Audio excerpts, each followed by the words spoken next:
हजरत इब्राहिम अलैहिस्सलाम की पैदाइश से पहले इराक का शहर बाबल बुराइयों का गढ़ बन चुका था। नमरूद वहां का बादशाह था जो न सिर्फ एक जालिम हुक्मरान था बल्कि खुद को खुदा होने का दावा करता था। लोग उसके सामने सजदा करते थे। एक रात नमरूद ने एक खौफनाक ख्वाब देखा जिसने उसकी रातों की नींद हराम कर दी।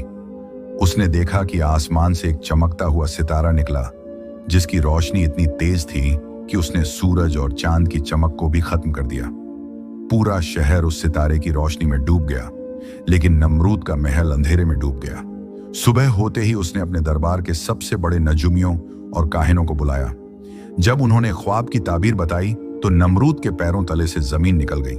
नजुमियों ने कहा कि ऐ बादशाह, तेरी सल्तनत में एक ऐसा लड़का पैदा होने वाला है जो तेरे झूठे खुदाओं को तोड़ देगा और तेरी हुकूमत का खात्मा तेरे ही हाथों से होगा।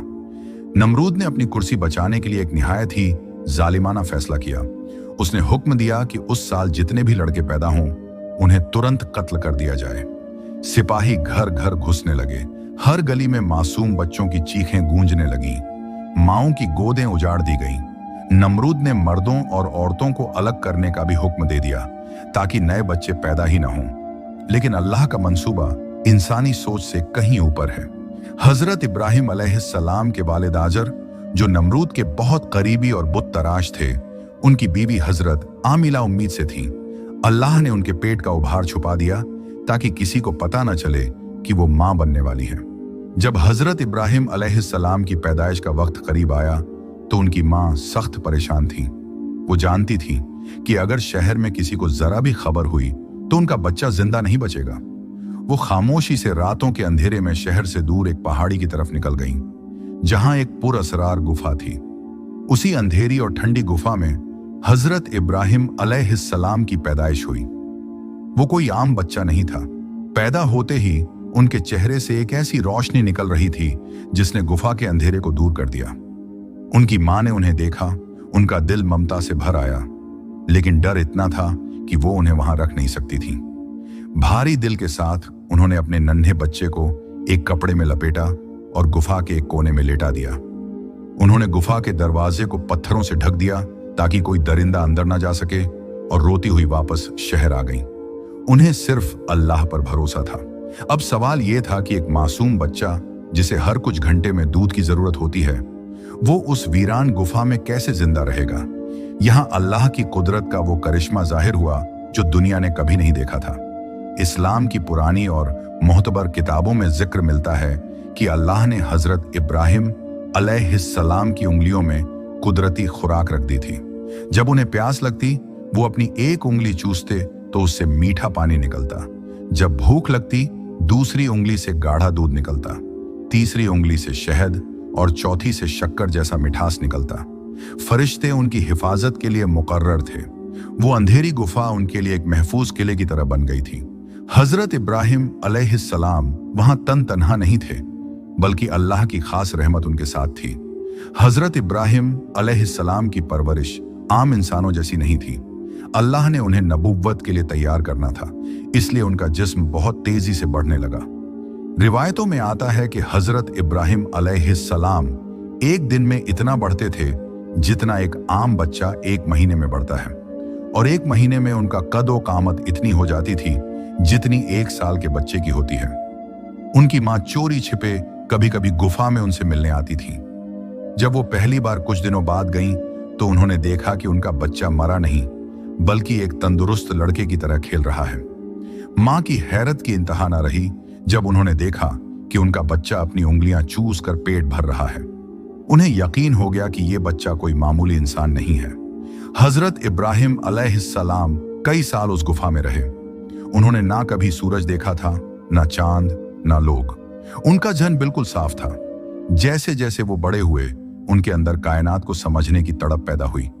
वो अक्सर गुफा के छोटे से सुराख से बाहर की दुनिया को देखते और सोचते कि इस सब को बनाने वाला कौन है, मेरा रब कौन है। वो बचपन से ही मोहित थे।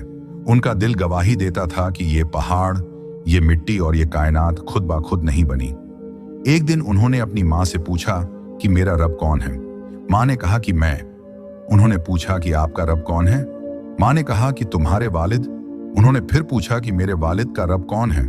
मां ने कहा कि नमरूद। इब्राहिम अलैहिस्सलाम ने सवाल किया कि तो फिर नमरूद का रब कौन है? मां खामोश हो गईं। वो समझ गईं कि उनका बेटा वो सवाल कर रहा है जिसका जवाब पूरे बाबल में किसी के पास नहीं था। दोस्तों, हजरत इब्राहिम अलैहिस्सलाम की गुफा की जिंदगी अब खत्म होने वाली थी। अल्लाह का फैसला आ चुका था कि अब इस खलील को दुनिया के सामने लाया जाए। अब तक उन्होंने सिर्फ गुफा की दीवारें देखी थीं, लेकिन अब उनके सामने एक विशाल कायनात थी। जैसे ही रात का वक्त हुआ और हजरत इब्राहिम अलैहिस्सलाम गुफा से बाहर आए, उनकी नजर आसमान पर चमकते हुए एक सितारे पर पड़ी। उस सितारे की चमक को देखकर उन्होंने अपने दिल में सोचा कि क्या यही मेरा रब है? लेकिन जब वो सितारा डूब गया तो उन्होंने कहा कि मैं डूबने वालों से मोहब्बत नहीं करता। इसके बाद जब आसमान पर चांद अपनी पूरी आबोताब के साथ निकला तो उसकी चांदनी को देखकर हजरत इब्राहिम अलैहिस्सलाम ने सोचा कि यह सितारे से बड़ा और ज्यादा रोशन है, शायद यही मेरा रब है। लेकिन जब सुबह हुई और चांद भी ओझल हो गया तो उन्होंने फिर वही बात कही कि अगर मेरे सच्चे रब ने मेरी रहनुमाई न की होती तो मैं भी भटकने वालों में से हो जाता। सूरज निकला और उसकी तेज रोशनी ने पूरी दुनिया को जगमगा दिया। हजरत इब्राहिम अलैहिस्सलाम ने सोचा कि यह सबसे बड़ा है, यही मेरा रब होना चाहिए। मगर जब सूरज भी शाम को गुरूब हो गया तो हजरत इब्राहिम अलैहिस्सलाम का दिल पुकार उठा कि ऐ मेरी कौम, मैं उन सब चीजों से बेजार हूं जिन्हें तुम अल्लाह का शरीक ठहराते हो। उन्होंने अपना चेहरा उस जात की तरफ कर लिया जिसने जमीन और आसमान को पैदा किया है। हजरत इब्राहिम अलैहिस्सलाम अब गुफा के बच्चे नहीं रहे थे, बल्कि एक ऐसे इंसान बन चुके थे जिसे अल्लाह ने हक की पहचान दे दी थी। जब वो शहर में वापस आए तो उन्होंने देखा कि वहां के लोग मिट्टी और पत्थर के बुतों के सामने झुक रहे हैं। उनके वालिद आजर खुद बुत बनाते और बेचते थे। एक दिन हजरत इब्राहिम अलैहिस्सलाम ने अपने वालिद से बड़े अदब के साथ पूछा कि ऐ मेरे बाप, आप उन चीजों की इबादत क्यों करते हैं जो न सुन सकती हैं, न देख सकती हैं और न ही आपको कोई फायदा पहुंचा सकती हैं? आजर अपने बेटे की ये बातें सुनकर दंग रह गया। उसने सोचा कि ये लड़का तो हमारे पुरखों के दीन के खिलाफ बोल रहा है। उसने हजरत इब्राहिम अलैहिस्सलाम को डराया और धमकाया, लेकिन हजरत इब्राहिम अलैहिस्सलाम के दिल में तो सिर्फ एक सच्चे खुदा का खौफ था। उन्होंने शहर के बाजार में जाकर देखा कि लोग कैसे बेजान बुतों के सामने गिड़गिड़ा रहे हैं। यह देखकर उन्हें बहुत दुख हुआ। उन्होंने तय किया कि वो इन लोगों को हक का रास्ता दिखाकर रहेंगे। दूसरी तरफ नमरूद को अभी तक ये लग रहा था कि उसने शहर के तमाम लड़कों को मरवा दिया है और उसकी हुकूमत अब महफूज है। उसे इस बात का अंदाजा भी नहीं था कि जिस बच्चे के डर से उसने हजारों मासूमों का खून बहाया, वो बच्चा अब उसके अपने शहर में जवान हो चुका है और उसकी झूठी खुदाई को ललकारने के लिए तैयार है। हजरत इब्राहिम अलैहिस्सलाम ने अकेले ही उस जालिम बादशाह और उसकी पूरी कौम के अकीदों के खिलाफ आवाज उठाने का फैसला कर लिया था। दोस्तों, हजरत इब्राहिम अलैहिस्सलाम का ये सफर हमें सिखाता है कि हक की तलाश के लिए अक्ल और दिल का इस्तेमाल करना कितना जरूरी है। अब वो गुफा से निकलकर शहर की गलियों में आ चुके थे। बाबल के लोग न सिर्फ नमरूद को अपना खुदा मानते थे, बल्कि उन्होंने अपने हाथों से पत्थर के अनगिनत बुत बना रखे थे जिनकी वो पूजा करते थे। हजरत इब्राहिम अलैहिस्सलाम के वालिद आजर तो इन बुतों को बनाने में माहिर थे और नमरूद के दरबार में उन्हें बड़ा मकाम हासिल था। हजरत इब्राहिम अलैहिस्सलाम को यह मंजर देखकर बहुत अफसोस होता था कि लोग इन बेजान पत्थरों से अपनी मुरादें मांग रहे हैं। एक दिन आजर ने हजरत इब्राहिम अलैहिस्सलाम को कुछ बुत दिए और कहा कि इन्हें बाजार में जाकर बेचाओ। हजरत इब्राहिम अलैहिस्सलाम उन बुतों को लेकर बाजार पहुंचे, लेकिन उनका अंदाज निराला था। वो लोगों को पुकार कर कहते कि कौन है जो इन बुतों को खरीदेगा जो न तुम्हें नफा दे सकते हैं और न नुकसान। यह सुनकर लोग हैरान रह गए और आजर को जाकर शिकायत की। आजर ने अपने बेटे को समझाने की कोशिश की, लेकिन हजरत इब्राहिम अलैहिस्सलाम ने बड़ी मोहब्बत से अपने बाप को तौहीद की दावत दी और कहा कि ऐ मेरे बाप, आप शैतान की पैरवी ना करें। वक्त गुजरता गया और हजरत इब्राहिम अलैहिस्सलाम की तबलीग से पूरे शहर में खलबली मच गई। एक दिन बाबल के लोगों का बहुत बड़ा सालाना मेला था। शहर के तमाम लोग अपने घरों को ताले लगाकर शहर से बाहर जश्न मनाने चले गए। आजर ने हजरत इब्राहिम अलैहिस्सलाम से भी चलने को कहा, लेकिन उन्होंने आसमान की तरफ देखा और कहा कि मेरी तबीयत ठीक नहीं है, मैं नहीं जा सकता। जब शहर बिल्कुल वीरान हो गया तो हजरत इब्राहिम अलैहिस्सलाम सीधा उनके सबसे बड़े मंदिर में दाखिल हुए। वहां बेशुमार छोटे बड़े बुत सजे हुए थे और उनके सामने बेहतरीन खाने रखे हुए थे जो लोगों ने चढ़ावे के तौर पर रखे थे। हजरत इब्राहिम अलैहिस्सलाम ने तंजिया लहजे में उन बुतों से कहा कि तुम ये खाना क्यों नहीं खाते, तुम बोलते क्यों नहीं? जाहिर है पत्थर के बुत क्या जवाब देते। हजरत इब्राहिम अलैहिस्सलाम ने एक कुल्हाड़ा उठाया और एक एक करके तमाम छोटे बुतों को चकनाचूर कर दिया।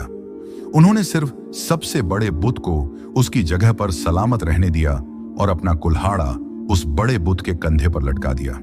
शाम को जब लोग जश्न मनाकर वापस लौटे और मंदिर का ये हाल देखा तो उनके पैरों तले से जमीन निकल गई। वो चीखने चिल्लाने लगे कि हमारे खुदाओं का ये हाल किसने किया। तभी कुछ लोगों ने कहा कि हमने एक नौजवान को इन बुतों के बारे में बात करते सुना है जिसका नाम इब्राहिम है। हजरत इब्राहिम अलैहिस्सलाम को फौरन पकड़कर दरबार में पेश किया गया। लोगों के हुजूम ने गुस्से में पूछा कि ऐ इब्राहिम, क्या तुमने हमारे खुदाओं के साथ ये हरकत की है? हजरत इब्राहिम अलैहिस्सलाम ने बड़ी संजीदगी और हिकमत के साथ जवाब दिया कि ये काम तो इस सबसे बड़े बुत ने किया होगा। अगर ये बोल सकते हैं तो इन्हीं से पूछ लो। ये सुनकर तमाम लोग सख्ते में आ गए। उन्हें अपने दिलों में एहसास हुआ कि वाकई पत्थर के बुत तो हिल भी नहीं सकते, फिर ये किसी को कैसे मार सकते हैं। लेकिन उनका तकब्बुर इतना ज्यादा था कि उन्होंने अपनी गलती मानने के बजाय हजरत इब्राहिम अलैहिस्सलाम को सजा देने का फैसला कर लिया। नमरूद के दरबार में अब मुकदमा शुरू होने वाला था और यही वो वक्त था जब हजरत इब्राहिम अलैहिस्सलाम की जिंदगी का सबसे बड़ा इम्तिहान यानी आग का वाकया पेश आने वाला था। अब ये खबर बिजली की तरह पूरे शहर में फैल गई और नमरूद तक जा पहुंची। नमरूद जो खुद को खुदा कहता था, आग बबूला हो गया। उसने हुक्म दिया कि इब्राहिम को जंजीरों में जकड़कर मेरे दरबार में पेश किया जाए। जब हजरत इब्राहिम अलैहिस्सलाम को जालिम बादशाह के सामने लाया गया तो वहां का मंजर बड़ा खौफनाक था। चारों तरफ सिपाही और नजूमी खड़े थे और नमरूद ऊंचे तख्त पर बैठा हुआ था। नमरूद ने गरज कर पूछा कि ए इब्राहिम, वो कौन है जिसकी तू इबादत करता है और जिसके लिए तूने हमारे पुरखों के देवताओं को बेइज्जत किया? हजरत इब्राहिम अलैहिस्सलाम ने बिना किसी डर के जवाब दिया कि मेरा रब वो है जो जिंदगी देता है और मौत देता है।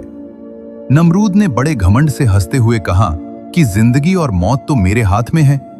उसने जेल से 2 कैदियों को बुलवाया, एक को आजाद कर दिया और कहा कि मैंने इसे जिंदगी दे दी, और दूसरे को कत्ल करवा दिया और कहा कि मैंने इसे मौत दे दी।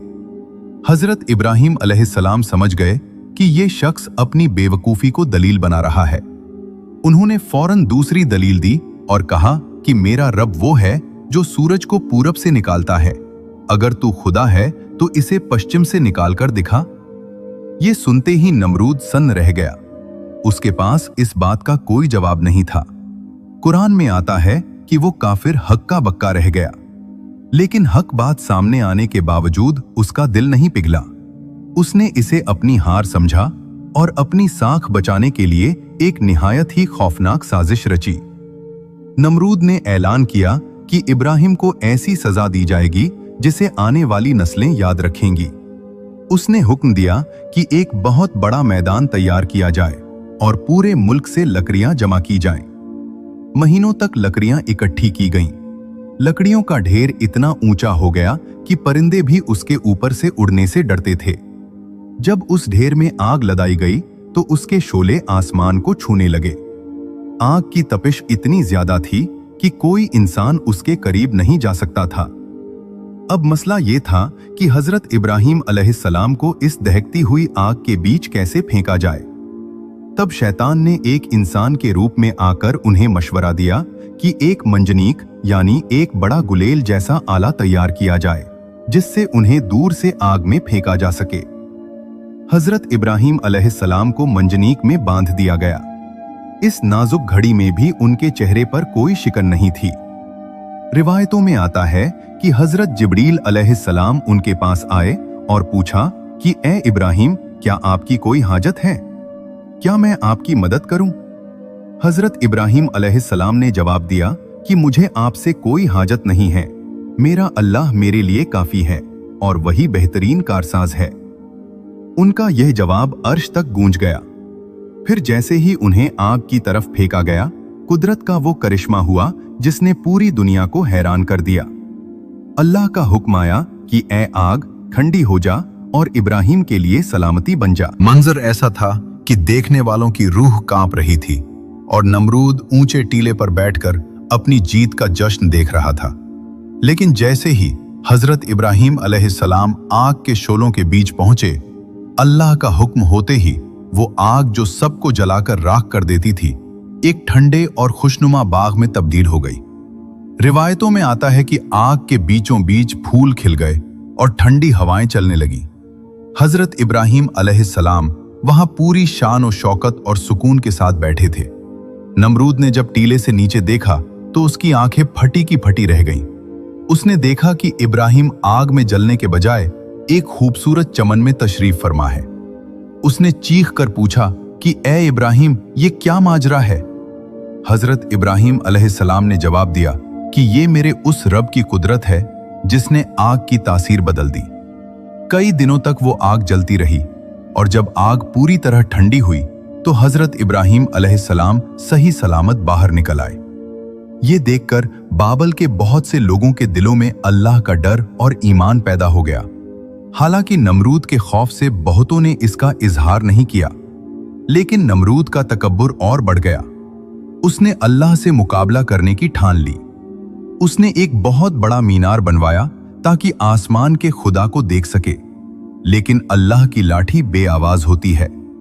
अल्लाह ने नमरूद की सरकशी को खत्म करने के लिए फरिश्तों या जिन्नात के लश्कर के बजाय मामूली से मच्छरों का एक लश्कर भेज दिया। मच्छरों के उस लश्कर ने नमरूद की विशाल फौज को इस तरह तबाह किया कि सिपाही अपनी जान बचाकर भागने लगे। नमरूद अपनी जान बचाकर अपने महल में छुप गया, लेकिन अल्लाह का हुक्म हो चुका था। एक लंगड़ा और कमजोर मच्छर उसके महल में दाखिल हुआ और उसकी नाक के जरिए उसके दिमाग में घुस गया। अब वो मच्छर नमरूद के दिमाग को अंदर से काटने लगा। नमरूद को इतनी तकलीफ होती थी कि जब तक उसके सर पर जूते न मारे जाएं, उसे सुकून नहीं मिलता था। वो बादशाह जो कल तक खुद को खुदा कहता था और लोगों से सजदे करवाता था, अब जूते खाने पर मजबूर था। करीब 40 दिनों तक वो इसी तड़प और जिल्लत में रहा और आखिरकार वही मच्छर उसकी मौत का सबब बना। नमरूद की मौत पूरी दुनिया के जालिमों के लिए एक सबक बन गई कि अल्लाह के सामने इंसान की हैसियत एक मच्छर से भी कम है। हजरत इब्राहिम अलैहिस्सलाम इसके बाद बाबल छोड़कर फलस्तीन और शाम की तरफ हिजरत कर गए। उन्होंने अपनी पूरी जिंदगी अल्लाह के दीन की दावत और तौहीद के परचम को बुलंद करने में गुजार दी। उन्हीं की नस्ल से आगे चलकर बड़े बड़े पैगंबर आए और हमारे नबी हजरत मोहम्मद सल्लल्लाहु अलैहि वसल्लम भी उन्हीं की पाक नस्ल से तशरीफ लाए। हजरत इब्राहिम अलैहिस्सलाम का बचपन हमें सिखाता है कि अगर ईमान सच्चा हो और भरोसा अल्लाह पर हो तो दुनिया की कोई भी आग और कोई भी नमरूद आपका कुछ नहीं बिगाड़ सकता। अंधेरी गुफा से शुरू होने वाला ये सफर बैतुल्लाह की तामीर और कयामत तक आने वाले मुसलमानों के लिए हिदायत का जरिया बन गया। दोस्तों, हजरत इब्राहिम अलैहिस्सलाम की जिंदगी का यह वाकया हमें सब्र और तवक्कुल का पैगाम देता है। उम्मीद है कि आपको यह 5 हिस्सों की सीरीज पसंद आई होगी। अगर आप अंबियाए किराम की जिंदगी के और भी दिलचस्प और ईमान अफरोज वाकयात सुनना चाहते हैं तो हमारे चैनल के साथ जुड़े रहें। इस वीडियो को अपने दोस्तों और रिश्तेदारों के साथ शेयर करें ताकि हक की यह बात दूर दूर तक पहुंचे। अपनी कीमती राय कमेंट बॉक्स में जरूर दें। अल्लाह हम सबको नेक रास्ते पर चलने की तौफीक अता फरमाए। आमीन।